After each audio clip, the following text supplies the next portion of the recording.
الحمد لله وكفى وسلام على عباده الذين اصطفى أما بعد فأعوذ بالله من الشيطان الرجيم بسم الله الرحمن الرحيم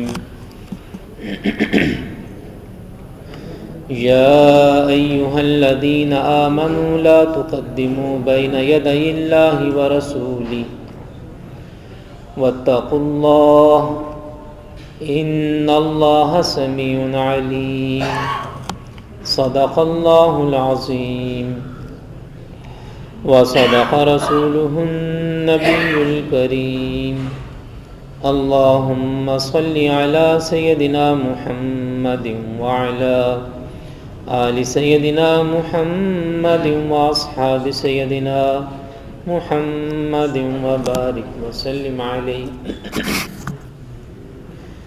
آج سے ہم قرآن مجید کی 49ویں سورت، ایک انتہائی اہم سورت جس کے اندر اللہ تعالیٰ اور اللہ کے رسول صلی اللہ علیہ وسلم کے آداب اور حقوق بھی بیان کیے گئے ہیں، اور ساتھ ساتھ مسلمانوں کے باہمی برادرانہ تعلقات پر بھی روشنی ڈالی گئی ہے۔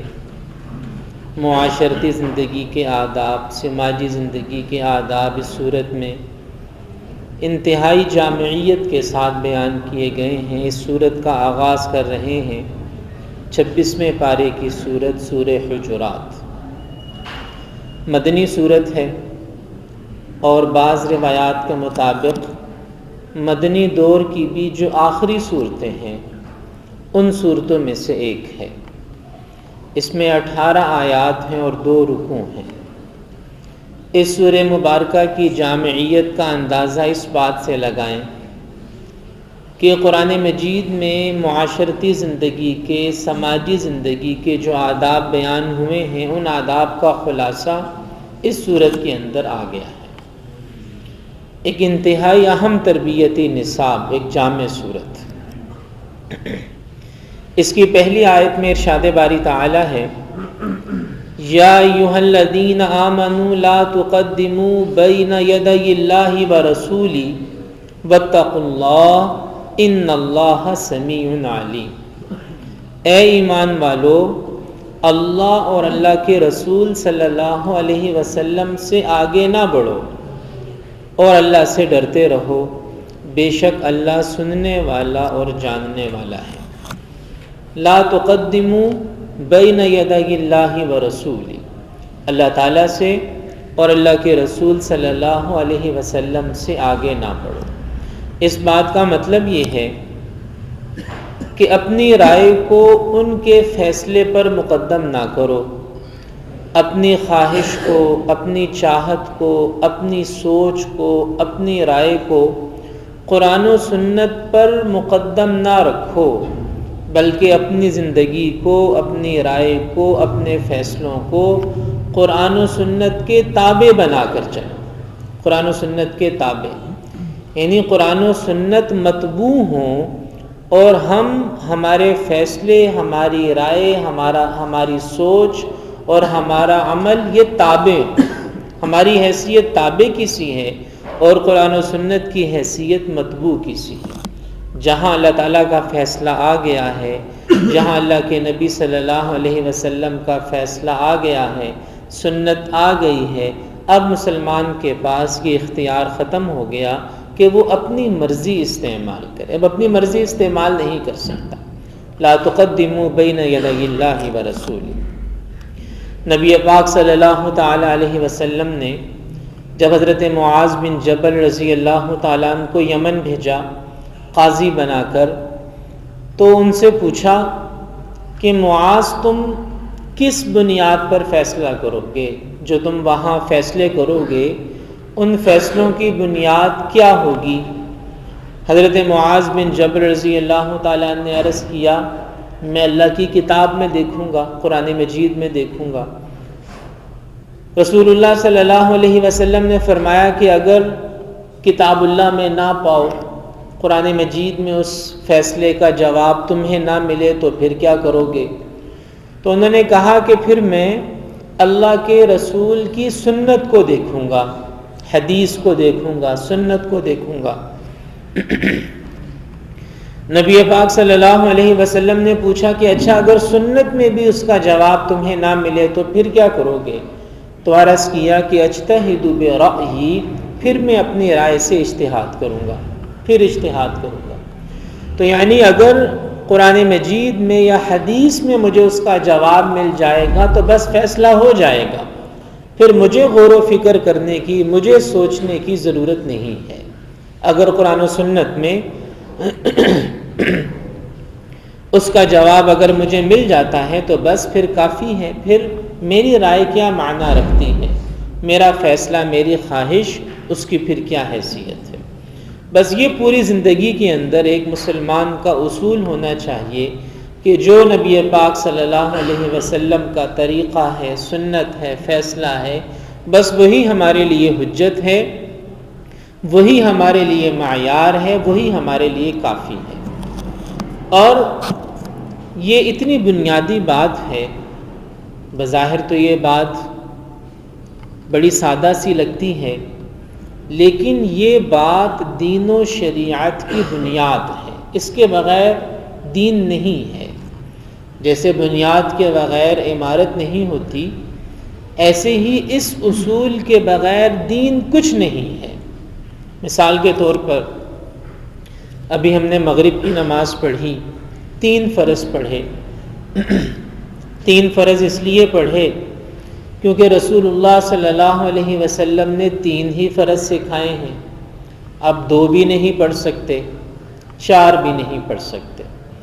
ایک آدمی اگر یہ سوچے کہ جی ظہر کے بھی 4 ہیں، عصر کے بھی 4 ہیں، عشاء کے بھی 4 ہیں، تو چلو مغرب کی بھی 4 ہی پڑھ لیتا ہوں۔ اب جب 4 رکعت پڑھے گا تو قیام بھی 1 زیادہ، رکوع 1 زیادہ، سجدے 2 زیادہ، تسبیحات بھی کرے گا، قرات بھی کرے گا، اور بھی چیزیں اس میں پڑھے گا۔ سجدہ کتنی بڑی فضیلت کی چیز ہے، قرآن مجید کی تلاوت کرنا کتنی بڑی فضیلت کی بات ہے، لیکن اس سب کے باوجود اس کی نماز، پوری امت کے علماء کا اس پر اتفاق ہے کہ نماز نہیں ہوئی، نماز نہیں ہوئی، نماز دوبارہ پڑھنی پڑے گی۔ اگر 4 رکعت پڑھ لی، اگر بھول کے پڑھ لی پھر بھی دوبارہ پڑھنی پڑے گی، جان بوجھ کے پڑھی پھر تو دوبارہ پڑھنی ہے، اگر بھول کے بھی پڑھ لی 4 پھر بھی دوبارہ پڑھنی پڑے گی۔ تو یہ ایسا اس لیے ہے کیونکہ وہ جو 4تھی رکعت یہ ادا کرے گا، وہ 4تھی رکعت نبی کریم صلی اللہ تعالی علیہ وسلم کا طریقہ نہیں ہے، وہ آپ صلی اللہ علیہ وسلم کی سنت نہیں ہے، وہ آپ صلی اللہ علیہ وسلم کے طریقے اور سنت سے آگے بڑھنے کی بات ہے۔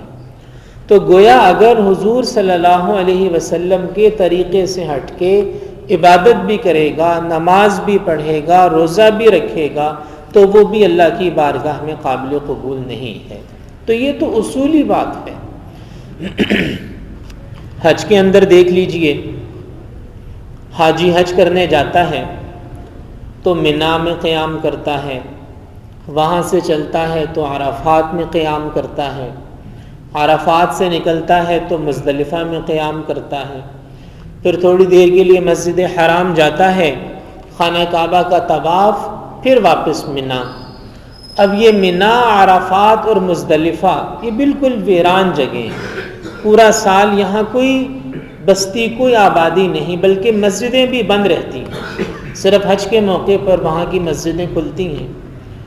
تو حاجی اب یہ سوچے کہ جی میں نے اتنے پیسے خرچ کیے، میں تو آیا تھا اللہ کا گھر دیکھوں گا، خانہ کعبہ دیکھوں گا، مسجد حرام میں نمازیں پڑھوں گا، 1,00,000 نمازوں کا ثواب، پوری دنیا کی سب سے زیادہ افضل مسجد مسجد حرام ہے، 1 نماز کا ثواب 1,00,000 نمازوں کے برابر۔ اب یہ سوچے کہ میں یہاں ویرانے میں کیا کروں، منا، عرفات، مزدلفہ، ویرانہ جنگل، میں یہاں کیا کروں، میں تو چلا مسجد حرام، وہاں رہوں گا، وہاں نمازیں پڑھوں گا، خانہ کعبہ کو بھی دیکھوں گا۔ میرے محترم بھائی اور دوستو، اس آدمی کا حج نہیں ہوگا، یہ اللہ کی ناراضگی کو لے کر واپس آئے گا۔ جو منا نہ گیا، جو عرفات نہ گیا، جو مزدلفہ نہ گیا، وہ اللہ کی ناراضگی کو لے کر واپس آئے گا۔ حج تو بڑی دور کی بات ہے، اللہ اس سے ناراض ہوگا۔ حالانکہ اس نے کیا غلط کیا؟ 1,00,000 نمازوں کے ثواب میں مسجد حرام گیا ہے، اس شوق میں، اس چاہت میں، لیکن اللہ تعالیٰ ناراض ہو گیا۔ اس لیے کیونکہ اس نے حضرت محمد صلی اللہ علیہ وسلم کے طریقے کو چھوڑا، اس نے حضور صلی اللہ علیہ وسلم کی سنت کو چھوڑا، اس طریقے کو چھوڑا حج کے جو طریقہ اسے سکھایا گیا تھا، لہٰذا یہ مقبول نہیں ہے۔ تو لا تقدموا بین یدی اللہ ورسولی، اے ایمان والو، اللہ اور اللہ کے رسول صلی اللہ علیہ وسلم سے آگے نہ بڑھو۔ اپنی رائے، اپنی سوچ، اپنی خواہش، اپنا فیصلہ، اپنا طریقہ، اپنی روایت، اپنی رسمیں پیچھے رکھ دو۔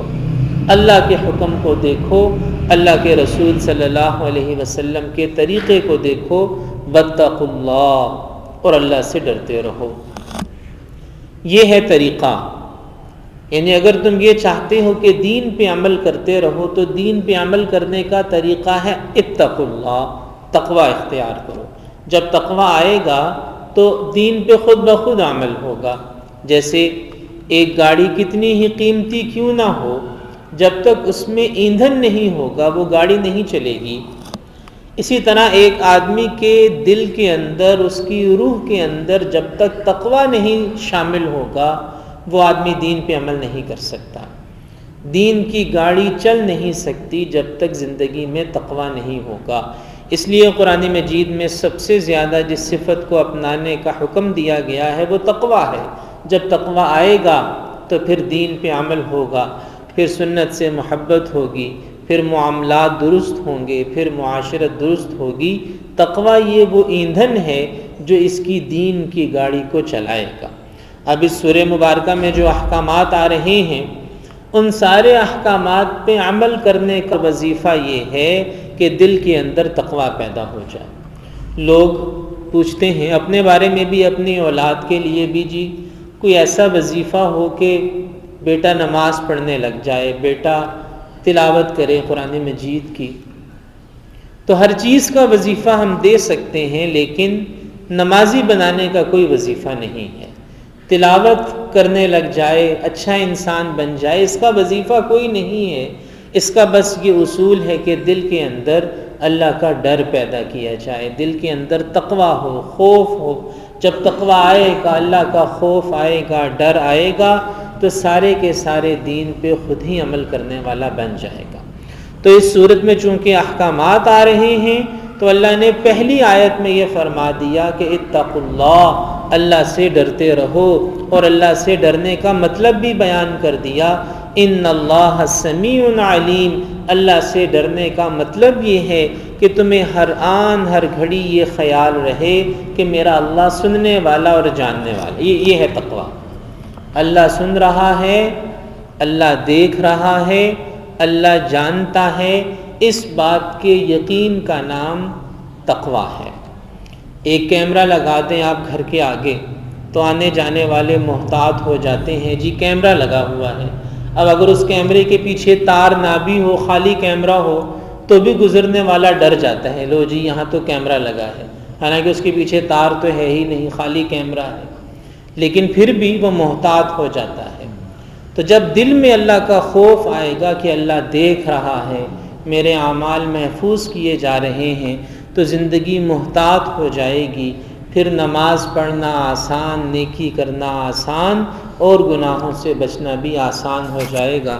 اللہ تعالی ہمیں قرآن مجید کو سمجھ کر اس پر عمل کرنے کی توفیق عطا فرمائے۔